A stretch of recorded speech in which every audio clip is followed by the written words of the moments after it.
నవనాథ్ దాస గారిని మాట్లాడవలసిందిగా కోరుచున్నాను. లక్ష్మయ్య మాట్లాడతారు. लक्ष्मैया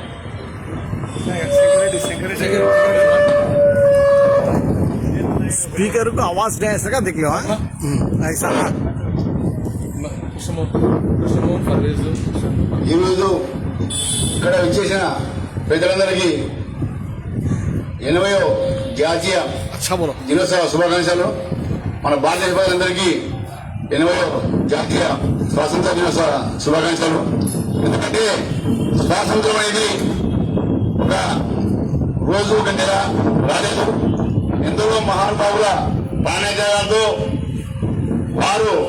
వారి ప్రాణత్యాగాలు చేశారు, ధన మాన అన్ని త్యాగం చేశారు.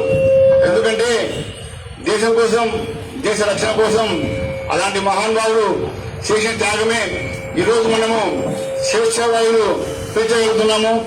ఈ విధంగా అనేక వ్యాపార సంస్థలు కానీ ఏమేమి చేయగలుగుతున్నాము అంటే ఒక దేశ శాసనంలో 200 సంవత్సరాలు పట్టింది మా స్వాతంత్రానికి.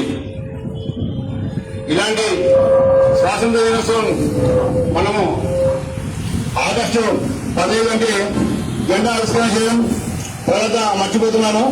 అలా కాకుండా ఆనాడు దేశం కోసం ప్రాణాలిచ్చిన మహానుభావుల యొక్క జీవిత చరిత్రను, వారి యొక్క విధి విధానాలను, వారి యొక్క జీవితాలను, వాళ్ళు చేసిన త్యాగాలను గుర్తించాలి. ఇప్పుడు చూస్తున్నాం, ఎక్కడ చూసినా రాజకీయ నాయకుల విగ్రహాలు ఎక్కువ కనపడుతున్నాయి. మన ఇండియాలో కావచ్చు, రాష్ట్ర స్థాయిలో కావచ్చు, ఒక్కొక్క సందులో 5-6 విగ్రహాలు కనపడుతున్నాయి. అలా కాకుండా మహాత్మా గాంధీ, నేతాజీ సుభాష్ చంద్రబోస్, సర్దార్ వల్లభాయ్ పటేల్, భగత్ సింగ్, ఇలా ఎంతో మౌలానా అబ్దుల్ కలాం ఆజాద్, ఇలా 1,70,000 మంది ప్రాణత్యాగం చేశారు. అలాంటి వాళ్ళ వ్యక్తుల విగ్రహాలు, అలాంటి వ్యక్తుల యొక్క సంతులకు పేర్లు పెట్టామంటే భవిష్యత్తు తరాలు ఇప్పుడు భగత్ సింగ్ కాలనీ పెట్టామంటే, ఆయన విగ్రహం పెట్టామంటే రాబోయే తరాలు కూడా ఏంటి భగత్ సింగ్ ఎవరు అనే కొద్దిగా అవగాహన వస్తాయి.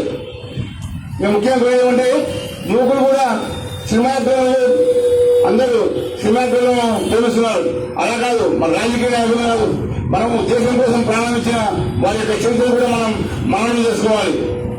అలాగే ఈరోజు మనం గమనిస్తున్నాము, గత 14 సంవత్సరాలుగా రాయలసీమ సాగునీటి సాధన సమితి ఆధ్వర్యంలో బొజ్జ రెడ్డి గారు, పెద్దలు వేణరెడ్డి గారు, ఏదో రామచంద్ర రెడ్డి గారు అందరూ పోరాటం చేస్తున్నారు.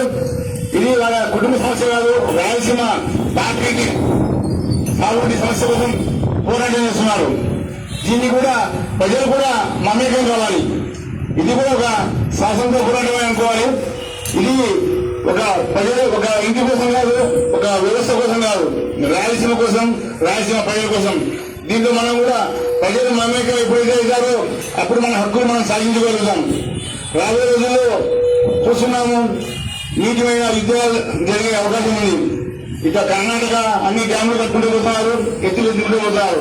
కాబట్టి రాయలసీమ ప్రజలందరూ కూడా ఈ యొక్క రాయలసీమ సాగునీటి సాధన సమితి చేసే ఉద్యమాల్లో పాల్గొని మనమందరం ముందుకు పోయి మన యొక్క సమస్యలను తీర్చుకుని రాయలసీమ సస్యశామం చేసుకుంటామని ఆశిస్తున్నాను. జై హింద్, జై కిసాన్, జై జవాన్.